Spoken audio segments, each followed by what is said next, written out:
and welcome to Money Matters TV. My name is Michael Verrill, and I'm the Vice President of Strategic Development with the Sharp Financial Group. We are an integrated financial management firm helping business owners create value and grow wealth.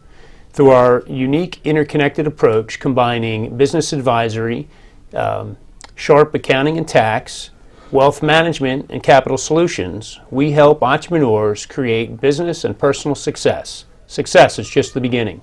Thank you for joining us for our continuing conversation and discussion on growth stories, where we talk with entrepreneurs and advisors to help for them to share secrets and advice to provide information for what business owners need to know to grow.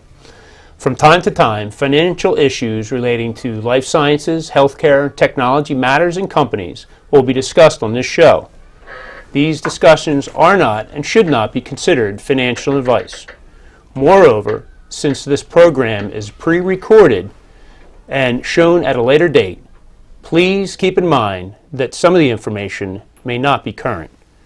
You should always check with your financial advisor before entering into any financial transaction.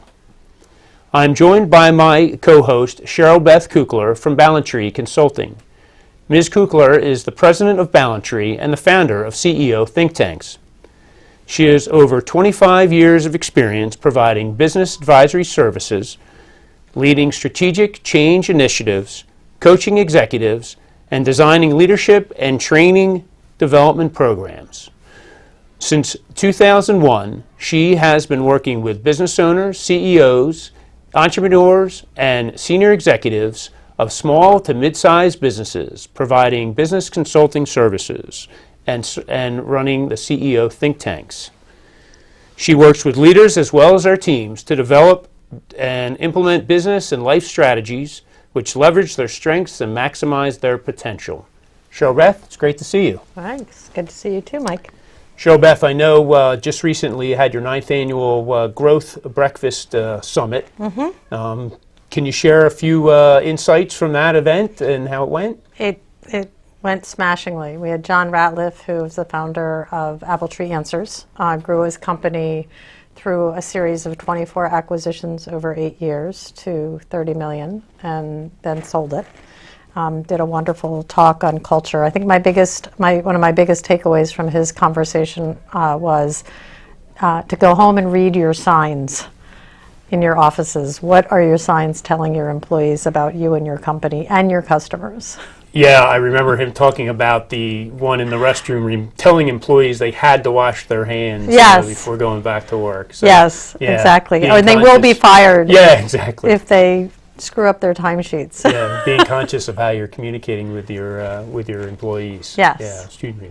Well, it was a great event. Congratulations on another successful one. We'll look forward to the 10th annual. Yeah, thanks. Before we meet our guest tonight, we have a question from one of our viewers. Mm-hmm. This one comes from Martin Hellerman from Exton, PA. And Martin would like to know if we have any business tips for funding new businesses. Do you have some insight?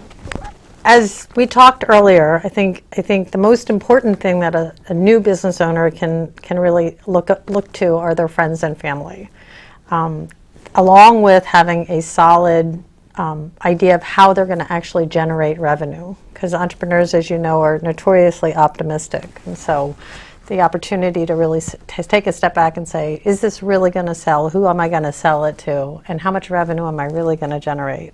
Because they will rely on credit cards initially. Banks don't typically work with startups. Yeah, they outside investors want to see the entrepreneur taking some personal financial risk before they'll put their money to work for the idea. That's great. Well, hopefully that helps, Martin.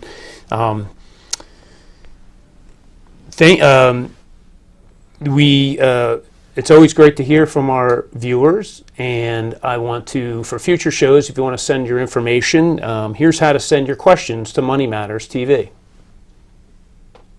Please go to our website, money-matterstv.com. On our homepage, click on the banner on the right that says, Send us your questions. While you're on our website, you can find information about our hosts and guests, as well as show notes and links about this show and past shows. Money Matters is also available as a podcast on iTunes and Stitcher, so you can listen to Money Matters while you're on the go. That website address again is money, MONEY, dash matters, MATTERS, TV.com. We have a great show for you today. This entrepreneur represents the heart of hard work, pushing past naysayers, learning from experiences, and following their true passion to success. It is my pleasure to welcome Chris Miles, from CEO of Miles Technologies. Chris, welcome to the show. Hi, Mike. How you doing? Thank you for having me. Hi, Cheryl. Absolutely. Chris, one great trait of successful entrepreneurs is working harder than anyone else. And you learned the quality of hard work at an early age. Can you share with us what instilled that in you at such an early point in your life? I can. My mother raised 4 kids on her own. My father had left when I was about 4, and she showed it through example how hard she worked. She cleaned homes to put food on the table and take care of our family. And we learned as young kids that, well, it was really example. We never slept in. We never slept in on a Saturday or a Sunday. It was just, you wouldn't do that because you saw how hard Mom worked. So. That's great. Great inspiration. Well, and how did you catch the tech bug?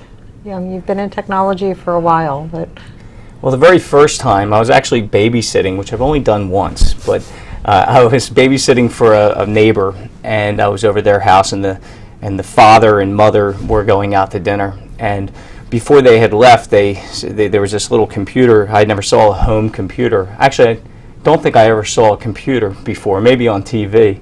And it was a little Sinclair, it was Sinclair 1000, I think, a little tiny computer. And when they had left, they had mentioned that I could mess around with it. It was the first time I ever saw one, and there was a book there. And while they were gone, I read it, and it was the basic programming language. And when I read it and I started programming the thing, and it did some interesting things, I made the screen do things and come up. It was like I fell in love with it. It was amazing. And when they got back, I showed them what I made it do, and they thought it was pretty cool too. So I think that was the very first time. but that didn't immediately translate into a business. Oh no. As a matter of fact, I was maybe 12 years old, and I didn't even. Well, first off, I was very young, so I worked construction as a young man. My brother started when he was about 12, and I'm 4 years younger than him, so I started following him to work when he did construction for a neighbor down the street. So we all, at very young ages, had ways to make money as my mom's kids, because if you wanted to have any money at all, you needed to earn it yourself. So that's what we did, and I would follow him to work and beg them to let me work, and it took a few years, but they did. So I started working construction.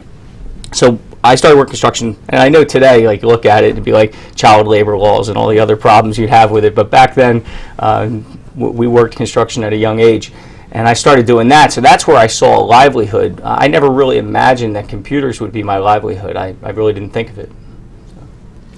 So you're working construction, but you're working for somebody else. Yes. So talk a little bit about how you made the transition from working for somebody else to follow up on that entrepreneurial spirit of working for yourself. Sure. Well, what happened was, and when I say I worked for someone, I worked full-time even while I went to high school. My high school had a thing called PM Out. It was made probably more for the farming folks in South Jersey, but you could go to school and get out early, skip a study hall, no lunch, and you could get out at like 11:25 and go to work. So I did that all through high school, and I worked construction, not all through high school, but most of it, and I would work construction. And so it became a real big part of me. I loved working. I loved helping people. I found out that, my father left when I was real young, so the sports thing wasn't really a pushed product in my household. And I think that my touchdowns became doing construction and people saying, wow, thank you. And that thank you just really drove me. And so I helped them. And I did this construction thing. Well, what happened was I worked for this gentleman, and as the years went by working for him, I got a lot of good experience. I mostly got kind of the opposite of how to run a business, because they didn't really run things very, very well. Didn't have insurance on his people, and didn't do certain things right. And when I was 16, I got hurt. I got my hand caught in a wood chipper, and I really I messed up my hand pretty bad. And it was really, that was the big turning point. I was in the hospital my ex-boss was nowhere to be found because he was pretty afraid of what happened, and there's no insurance. My mom was there crying because, back then, people complain about health insurance now, but I think we had like 80-20 insurance, which means my mom was responsible for 20%. No, it was 20. Oh, 20%. 20%, but it was like a $50,000 problem that I caused to my hand, and that was quite a lot of money. And anyway, what happened was I got out of the hospital, and I went back to work construction for the gentleman, but what was born in my head was if I'm going to risk my limbs, I was going to do it for myself. And I meant literally risk my limbs. And I started a construction business about a month after, and it went really well. Well, and how you'd been in construction for quite some time at that point. How did you actually differentiate your business from other businesses? Well, that's where my love of computers kind of differentiated it for me. When to rewind a little bit, when I discovered computers when I was about 12, I went head over heels into computers. As a matter of fact, I raised the money to purchase a special computer and some special software and some other things through a gentleman online. Wasn't online like today. It was called a bulletin board service, and he was running this neat thing that I could dial into, and people left each other messages and things like that, and I wanted to do the same thing. So I chatted with him, which they called chatting with the sysop, and he and I struck a deal. I paid him $335, and he mailed me some extra modems for my computer and some software, and I set up my own bulletin board service, which is like the predecessor of a website. So that really gave me a lot of interesting experience. And then when I started my business, it was just logical. I used computers for everything from accounting to computer-aided design. I wrote software to do estimating and things like that. And even that software is still in use today by other companies. Wow, that's amazing. Well, I love how the number that you paid him sticks in your head. I mean, that just indicates what an impact it was for you at that time in your life. It was a big impact. Yeah. Mm-hmm. So talk a little bit more about the differentiation. We had talked before, you had a great story about your boss continuing past the house when he saw your truck. Well, what happened was, a few years later, my ex-boss wasn't super happy that I was in competition with him. And a few years later, he paid me a compliment. I don't know if he meant it as a compliment, but he smoked cigars, so I think he said it with a cigar in his mouth. And he said, when I see your truck outside of a house that I'm supposed to go to an estimate for, and you were there before me, I just drive away. And that was the backhanded, compliment. But what he was saying was that he had no chance of getting the job. And the main reason why was because when I walked into a household, I did take my shoes off because my mother taught me that.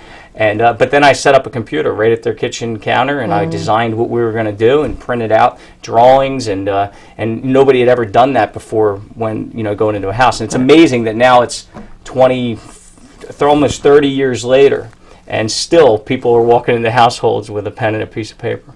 So full transparency. Mm-hmm. They got to see the whole thing as they it was did, happening. and you can make adjustments. The greatest thing is being able to right on the fly, be able to change what conceptually you're going to build for someone, and those types of things. So, yeah. It's amazing that, like you just said, the industry hasn't really caught on to the benefits of technology still today. It is, and that's why, obviously now I'm in technology, which I love, and I tell my staff, I said they could stop innovating, and it would still take 20 years for people to adopt everything that could help them in their businesses. Yeah, right, because it's happened so quickly, and so many people haven't adjusted to all the technological advances. They haven't taken full advantage yet. Right. Yeah, that's it's an interesting concept to think about. If we just froze today and just try to get everybody up to speed on what was available. Yes. That's interesting to think about. Well, and how did you make that transition from the construction over to Miles Technology? Well, so my construction business happened? I started in 86, so I was about 16 when I started that company, and I was very lucky because people trusted me right away. I went and met people at their homes, and they hired me, and so I have to thanks the Lord or somebody for that ability for people to trust what I was going to do. Most of the things I did I had never done before. And that carries all the way through to today. I mean, we were working on stuff on a daily basis that we had never done before. But how did I go from construction to technology? To me, it was just a day-by-day little change. But from the outside, it looks like a strange transition. It really isn't. I went to college for civil engineering. I figured that that's what I would do, come out, do construction, and civil engineering made a lot of sense. It's a very technical degree. While I was going to school, I started a couple other businesses in construction, different ones, and ran them all with computers. So I did a lot of really neat things with computers. I was very entrepreneurial and wrote a lot of different software packages to help my own businesses. And once again, it kind of took a long time for me to realize this is supposed to be my career. It really didn't even dawn on me until 1996, like 10 years of running my construction companies, that I was in a kitchen with a gentleman who told me he owns 4 health clubs and a mortgage company. And he said, I see the way you use computers for everything. Can you come help my companies? And that was one of the aha moments. And I didn't even charge. I just said, absolutely. I mean, it really was like peanut butter meets chocolate. It was like, well, I love business, but I also love technology. And when suddenly somebody said, can you help me with both? Because that's what he was really saying. The IT folks out there didn't really understand the business aspects. And yet I had already given myself this hard knocks education for 10 years about everything from HR to sales and marketing to accounting and compliance and all those things when I was in construction. And being able to then take those experiences and help other companies take advantage of technology to help them do those things, that suddenly was like this incredible passion. That's very cool. Yeah, it's great. So you take that experience, and then does it right away turn into Miles Technologies, or what's the transition from there? So no, it didn't. It took about a 3-year transition because, I mean, I had a real company at this point. I had about 25 employees and 5 trucks and a commercial property. I had a lot of things going on in the construction field. So, it was like, suddenly I realized this is what I'm supposed to do. Well, that's nice and all, but I have to take care of everything I already have. So I slowly set goals in a transitionary direction, a little bit at a time. And it took about a full 3 years to switch over.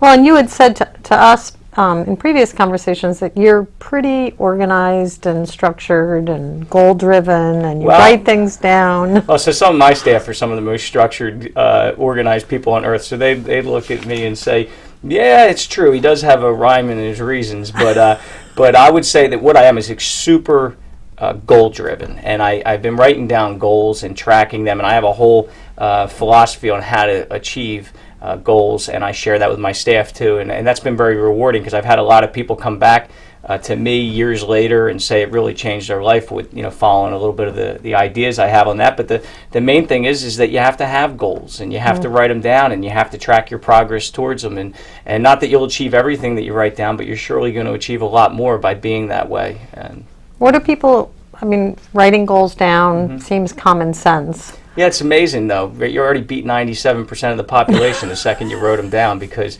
they don't write them down, even though it is common sense. The other thing that I share that I do is I have a meeting with myself every month, and that's one concept that a lot of people think is interesting. But, to set up an appointment every single month to sit down with yourself and see how you're making out towards what you're trying to achieve, and then make slight adjustments. Because I think the big difference between super success and just kind of being a wandering generality is those small adjustments that you make when you have these meetings with yourself. That's cool. That's been a theme throughout everything, that you've made those small adjustments that kind of redirect yourself to where you want to go. Yeah, it's interesting from the inside, small adjustments, and it's like you were there every day, so it doesn't seem that amazing what you accomplished. But from the outside, after a few years, you look at what gets accomplished. It's pretty spectacular. Are there any other advice you provide employees and colleagues to help keep them on the path, like you said, to better than 97% of the population? Yeah, and just writing it down? Sure. I mean, I've learned over the years that I would say that I had a tendency towards being very business focused and not being well rounded and those things in the beginning.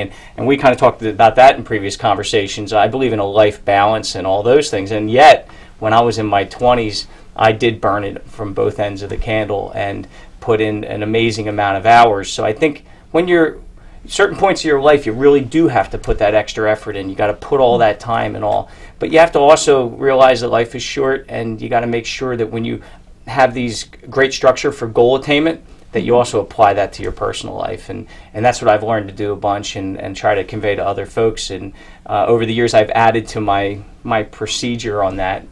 One of the things I do is make sure I have goals around my relationships with each person in my life, including my kids.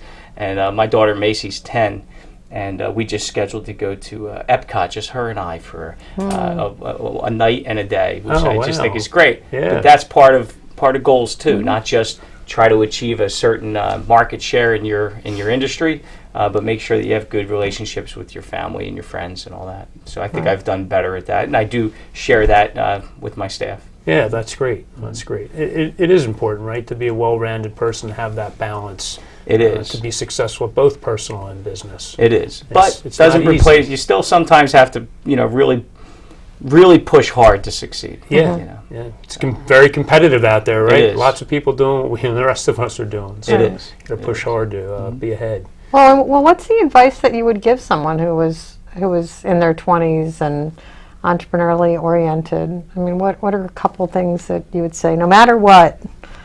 Well, entrepreneurial, like they want to start a business. Or or they have started a business and they're trying to grow it. I just read an article that said 70% of the category of millennials want to work or have their own business. So it's the highest entrepreneurial spirit. I guess they're being called the entrepreneurial generation that it has been in past generations. So yeah, it's a big theme of everybody wants to work for themselves. That seems like the nirvana, right? The goal you want to reach, to be able to work, be your own boss. Right.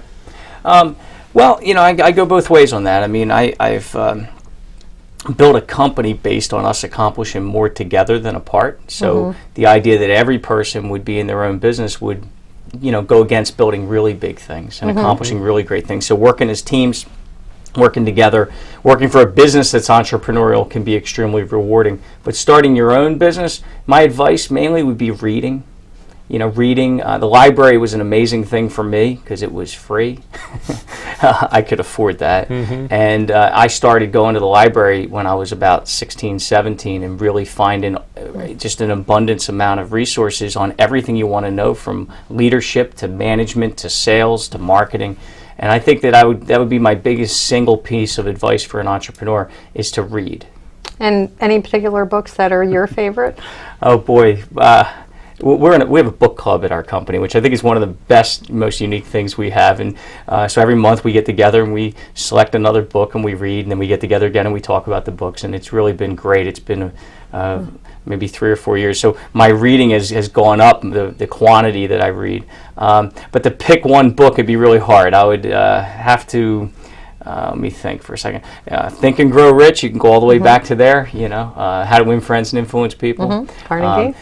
But then you can switch to today's books, which are great too. I just finished Elon Musk's book, and a lot of inspiration. You learn a lot of what not to do too from reading and learning about people. Steve Jobs' book's really good. And, don't aspire to be some things about Steve Jobs, although there are some really good things. Yeah, some good things and some bad things. So I think it doesn't... I don't want to say it doesn't matter what you read. It does, but yet you'll find the right books for the right industry if you just start reading. So we read a lot of industry books too, which is very helpful. In the tech space. In the tech space, but I also have a super passion for that stuff, so it's fun to read. Right. Yeah. Right. But also the things where you weren't. I was passionate about this, but yet what about HR? So reading books in areas to expand what your knowledge base is or what your comfort level is, the books can help do that too. So I'm a big believer in reading. Well, you indicated, I think that's probably one of the things that makes you unique, is you have such a passion not only for the technology piece, which is your main core of your business, but all the supporting disciplines around it, HR, finance, collections, whatever it is. Yeah, I'm strange. I actually find collections fascinating and using technology to help people do it, because it is a painful thing, but if you can make it go better, then even collections is very interesting. Well, you shared an interesting story with me at one point about your mother and her desire to really focus on collections. I think that was her role at one point at Miles Technologies. It's true. So my mom was one tough lady. Well, when I was growing up, she cleaned homes, but then she worked for a lawyer, and she got into the landlord-tenant space with one of the hardest jobs in the world, which is to have to process an eviction. It's a pretty tough business, so it doesn't get any tougher than that. Well, she created her own business over the years, and she did very well, extremely well herself. And but at one point, she decided that she wanted to help me with some things, so she helped with collections. So that's a tough role, but having your mom do collections is an absolutely wonderful thing to do. And I kept trying to take the job away from her, but she wanted to retain it. She passed a few years ago, but she loved it. But she helped design collection systems then, because she had good ideas. I'll give you one. It's really neat. She would say, if I call somebody to collect on the bill, now we're all electronic, so everything's electronic. It'd be really great to know, did they look at the bill? Did they look at it yet? Because it's a totally different collections call if somebody looked at a bill versus if they didn't look at it. If they didn't look at it, the collections call is all about helping them get to look at it. Not a bad call at all. Right. So she helped us learn some things too. It's interesting. Tell us what's next for Miles Technology. Where do you go from here? So, more of, as much as we innovate, more of the same. We help businesses take advantage of technology. We have 3 different main areas of the business. We help them with their infrastructure and their servers and their workstations and all the core hardware stuff that you need to keep there, but also have it stay up and running. Disaster recovery, backup, security. I mean, all the things that are so important today with security. And then we have a section of our business that we actually do what I really love to do, which is look at how they run, and then how could they run so much better if you somehow had the right software in place, if you had the right apps for phones or the right portals for customers and portals for employees and all that, so the software end of things. And the last piece that we do is we do the online marketing. We help them with their presence on the internet. And we're a tech company, but we have graphic artists and journalists and marketing people, and you combine all that with the back end things with all the programming and everything else, and you have a heck of a team to help companies succeed. So that's what we do, and it's more of the same. We're about 178 people now, so we continue to grow. And I know this is recorded, so I hope that it's completely. It's larger than that when somebody. By hears the time it you see next this, I time. hope it's 10,000. Right. Exactly. That's great. That's great. Well, this has been wonderful, Chris. I don't know. Did you have anything else, Cheryl, Beth, that you'd like? I mean, if there's a piece of advice or two, I know you've shared some of that, but kind of parting words for entrepreneurs that might be watching, tuning into the show to share with them. So, okay, well, I already shared the book stuff, but you have to have fun every darn day. And it's not always going to be easy. I could even, if I shared a current event, it wasn't the easiest day for me. But I have to always keep reminding myself just how much fun I'm having. And that if I want something to be different, I just have to work towards that. So. Well, that's great. Well, thank you very much, Yeah, Chris. thank you. for joining Thanks, us. Mike. We really appreciate Thanks, it. Cheryl, Beth, thank you for co-hosting with me today. Absolutely, It's been you're great. welcome. Another great entrepreneurial spirit or story. We really appreciate that, Chris. Thank you again, and just to let you know that the next guest will be, for Money Matters TV, will be Jerry Klein, a partner with the law firm of Obermeyer, Redmond, Maxwell, and Hipple. As a reminder, you can download a podcast from iTunes and Stitcher, as well as see programs on the YouTube channel or our website, money-matterstv.com. Thank you for spending time with us today.